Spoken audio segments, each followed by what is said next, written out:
पिछले कई सालों से पंजाब के रहने वाले सुखबीर पाल जी लुधियाना में एक दुकान पर काम कर रहे थे। वहीं अपने परिवार के साथ रहते थे। सादा जीवन पर नियम और श्रद्धा से भरा हुआ। एक दिन रात के समय जब वो अपनी दुकान से घर लौट रहे थे, तभी उनके सेठ ने आवाज दी। सेठ जी बोले, ये 50,000 रुपये अपनी जेब में रख लो और कल सुबह जब काम पर आओ तो रास्ते में मदन लाल जी को ये पैसे दे देना। सुखबीर पाल जी ने सिर हिलाया, जी सेठ जी, और फिर वो पैसे लेकर घर चले गए। अगले दिन सुबह जल्दी उठे। उन्हें व्यापारी से भी मिलना था, पर उनका एक नियम था, हर सुबह काम पर जाने से पहले घर के पास वाले गुरुद्वारे में मत्था टेकना और फिर आगे बढ़ना। आज भी वो उसी नियम पर चले। गुरुद्वारे पहुंचे, गुरु ग्रंथ साहिब को नमन किया और बाहर निकल आए। फिर अपने स्कूटर पर बैठे और सीधे व्यापारी के पास पहुंच गए। लेकिन जैसे ही जेब में हाथ डाला, पैसे तो थे ही नहीं। सन्न रह गए। ऐसा कैसे हो सकता है? कल ही तो सेठ जी ने पैसे दिए थे। फौरन घर पर फोन किया। कहीं ऐसा तो नहीं पैसे गलती से घर ही रह गए हों? परिवार ने साफ कहा, नहीं, आप पैसे साथ लेकर ही निकले थे। अब उनका दिल बैठने लगा। दिमाग पर जोर डाला, क्या मैंने कहीं गिरा दिए? कहीं रास्ते में तो नहीं? रुकिए, मैं तो सुबह गुरुद्वारे गया था। वो वापस उसी गुरुद्वारे की ओर भागे। समिति के लोगों से बात की। सुखबीर जी की बात सुनकर उन्होंने भरोसा दिलाया, घबराए नहीं, हम कैमरे में सब देख लेते हैं। अब सीसीटीवी कैमरे की रिकॉर्डिंग चलाई गई और जो नजारा सामने आया वो दिल दहला देने वाला था। जैसे ही सुखबीर पाल जी मत्था टेकने झुके थे, उसी पल उनकी जेब से एक रुमाल और पैसों की गड्डी नीचे गिर गई थी। कैमरे में साफ दिख रहा था। हाँ, यही पल है, उन्होंने कहा, पैसे यहीं गिरे होंगे। सबने मिलकर वहीं आसपास ढूंढा, पर वहां कुछ नहीं था। फिर कैमरे की रिकॉर्डिंग को आगे बढ़ाया गया। एक आदमी आया, उसने रुमाल उठाया और उसके साथ पैसे भी। रुमाल को तो उसने गेट के पास रखी मेज के कोने पर रख दिया, लेकिन पैसों की गड्डी लेकर चुपचाप वहां से चला गया। ये देखकर सुखबीर पाल जी को चिंता होने लगी। अब सेठ जी को क्या कहूंगा? बताया तो वो मानेंगे नहीं। अब तो नुकसान की भरपाई मुझे ही करनी है। यही सोचते हुए व्यापारी के पास पहुंचे और बोले, मुझे एक दिन की मोहलत दे दीजिए। जो पैसे सेठ जी ने दिए थे वो मुझसे गिर गए हैं। मेरी आपसे विनती है, कृपया ये बात किसी से मत कहिएगा। व्यापारी भले इंसान थे, उन्होंने कहा, सरदार जी, मुझे आपकी बात पर भरोसा है। आप हमारे पुराने मित्र हैं, चिंता मत करो। मुझे पता है आपसे ही पैसा गिरा होगा। परमात्मा चाहे तो कल तक सब ठीक हो जाएगा। दोस्तों, अगर आप भी ईश्वर में विश्वास रखते हैं तो कमेंट बॉक्स में जरूर लिखिए श्री वाहे गुरु और जय श्री कृष्ण। अब सुखबीर पाल जी वापस अपनी दुकान पर आ गए। काम में मन नहीं लग रहा था। शाम को उनके मित्र मनोहर लाल जी दुकान पर आए और पूछने लगे, क्या बात है सरदार जी, इतने उदास क्यों हो? सुखबीर जी ने पूरी बात बता दी, कैसे पैसे गिर गए और कोई उठा कर ले गया। अब व्यापारी को देने के लिए पैसे नहीं हैं। मित्र ने कहा, चिंता मत करो दोस्त, मैं भी साधारण परिवार से हूं। पता है दिक्कतें आती हैं, सेठ को बताओगे तो नौकरी से निकाल देगा, लेकिन एक बार बताना तो सही। सुखबीर जी बोले, आज नहीं, कल बताऊंगा। इतने में मित्र बोले, चलो मेरे साथ, मैं तुम्हें कुछ पैसे देता हूं। फिलहाल इन पैसों से व्यापारी को पैसे दे दो, बाद में सेठ जी को बता देना। हो सकता है सेठ कुछ मदद भी कर दें, अन्यथा हम यही सोचेंगे कि वो पैसे हमारे भाग्य में नहीं थे। सरदार जी ने अनमने मन से पैसे लिए। व्यापारी के पास गए और पैसे दिए। व्यापारी बोले, ये पैसे कहां से लाए हो? सरदार जी ने कहा, मेरे मित्र ने मदद की है। व्यापारी बोले, तो ऐसा करो, 15,000 रुपये तुम रख लो, 35,000 मुझे दे दो। सरदार जी बोले, ऐसा क्यों कह रहे हैं? व्यापारी बोले, जितना कहा है उतना कर दो। फिर वो 15,000 रुपये लेकर सीधे दोस्त के पास पहुंचे और लौटा दिए। मनोहर लाल जी बोले, क्या हुआ? फिर सारी बात बताई। दोस्त ने कहा, कोई बात नहीं, पैसे तुम रख लो, जब तुम्हारे पास हो मुझे दे देना, तब तक अपना काम चला लो। 4 दिन बीत गए। मनोहर लाल जी रोज भगवान श्री कृष्ण के मंदिर जाते थे। एक दिन बोले, सरदार जी, आज मेरी गाड़ी खराब है, क्या आप मुझे मंदिर ले चलोगे? सरदार जी बोले, बिल्कुल, शाम को चलेंगे दर्शन करने। शाम 8 बजे दोनों स्कूटर पर मंदिर पहुंचे। मंदिर के बाहर दोस्त ने कहा, चलो अंदर चलो। सरदार जी बोले, ठीक है, मैं भी चलता हूं। दोनों अंदर पहुंचे। मनोहर जी बोले, क्या तुम बाहर मेरा इंतजार कर सकते हो? मैं थोड़ी देर बैठता हूं, तुम चाहो तो मंदिर में घूम लो या बाहर रुक जाओ। सरदार जी बोले, मैं बाहर ही स्कूटर के पास फोन पर बातें कर लूंगा। अब वो स्कूटर के पास खड़े होकर बातें कर रहे थे, तभी एक लीला घटी। एक 14 साल का बच्चा आया और बोला, सरदार जी, आपके मित्र कहाँ हैं? सरदार जी बोले, वो मंदिर के अंदर है। बालक बोला, यह पार्सल उन्हें दे देना। मुझे किसी ने भेजा था, लेकिन मैं रुक नहीं सकता, आप ही दे देना। सरदार जी बोले, इसमें क्या है? बच्चा बोला, वो खुद देख लेंगे, मुझे जाना है। मैं ढूंढते ढूंढते उनकी दुकान पर भी गया था, नहीं मिले, इसलिए आपके जरिए दे रहा हूँ। फिर मंदिर में जाऊंगा, समय लग जाएगा, इसलिए आप दे देना। अब सरदार जी ने सोचा, दोस्त का पार्सल है, लेकर रख लिया जाए। पर जब आधे घंटे बाद उनका मित्र बाहर आया, तब उन्होंने मित्र से कहा, तुम्हारे लिए कोई पार्सल देकर गया था। दोस्त ने पूछा, पार्सल?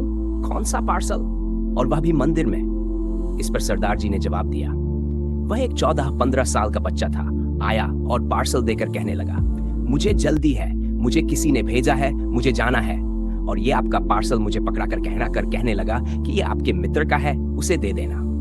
अब सरदार जी के मित्र मनोहर लाल जी हैरान होने लगे, भला इस मंदिर में मुझे जानता कौन है और क्या पार्सल देकर जाएगा?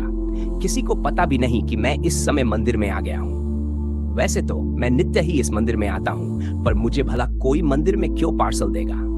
उन्हें बात समझ नहीं आ रही थी। उन्होंने सरदार जी से पूछा, सरदार जी, आपने पार्सल खोल कर देखा? इस पर सरदार जी का जवाब था, मैंने तो इसे नहीं खोला भाई, दूसरे का पार्सल मैं कैसे खोल सकता हूँ? दोस्तों, इसी को कहते हैं संस्कार। कभी भी आपको किसी दूसरे का पार्सल मिले, कोई चिट्ठी मिले, जरूरी सामान मिले, तो उसकी आज्ञा के बिना कभी उसे देखना नहीं चाहिए और ना ही खोलना चाहिए। अब सरदार जी ने कहा, मैंने तो नहीं खोला। मनोहर लाल जी ने कहा, दोस्त, चलो खोल कर देखते हैं, कौन सी बड़ी बात है।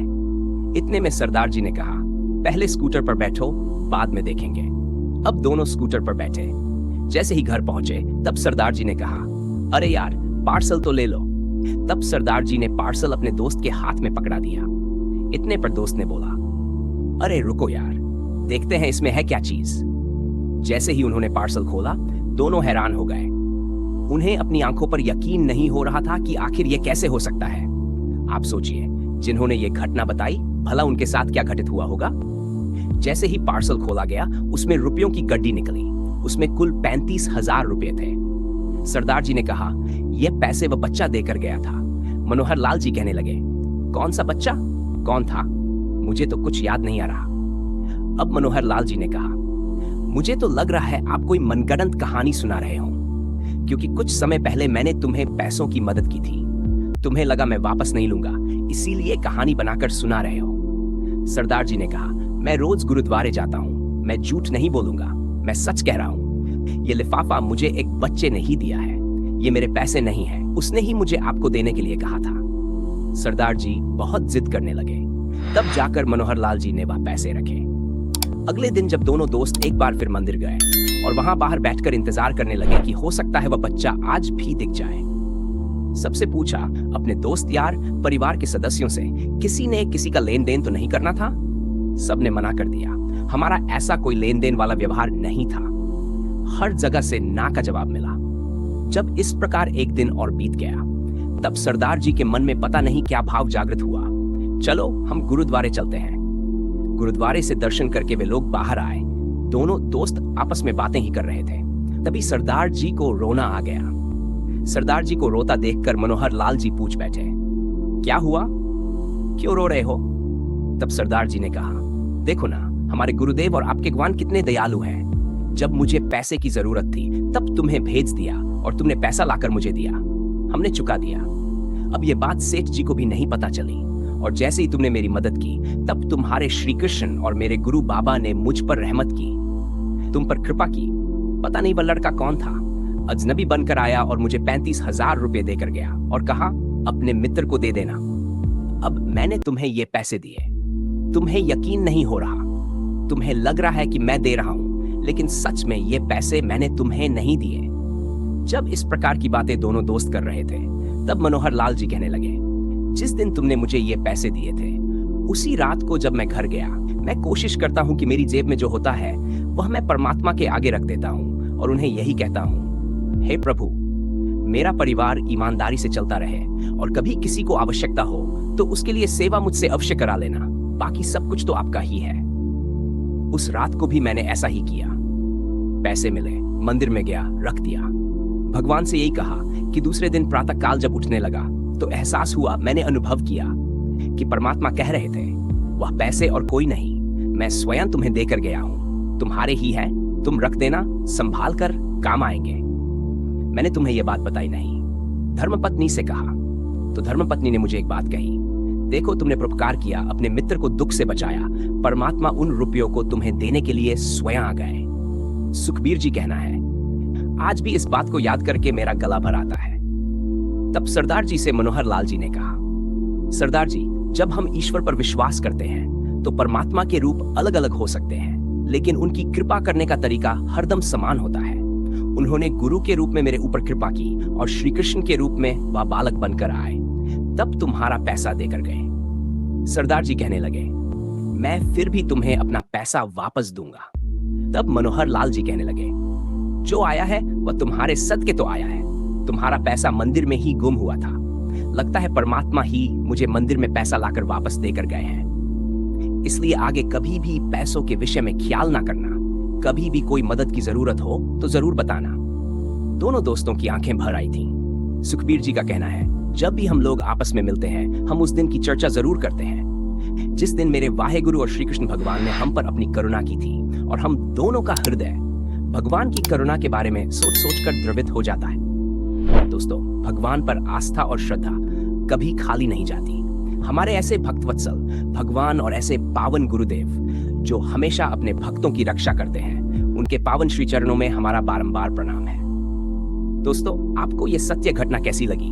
वीडियो को लाइक करके कमेंट बॉक्स में जरूर बताएं और हमारे चैनल को सब्सक्राइब करना बिल्कुल न भूलें। मिलते हैं ऐसी ही एक और नई सत्य और चमत्कारिक घटना के साथ। बहुत बहुत धन्यवाद। वाहेगुरु जी दा खालसा ते वाहेगुरु जी दी फतेह। भगवान श्री कृष्ण की जय।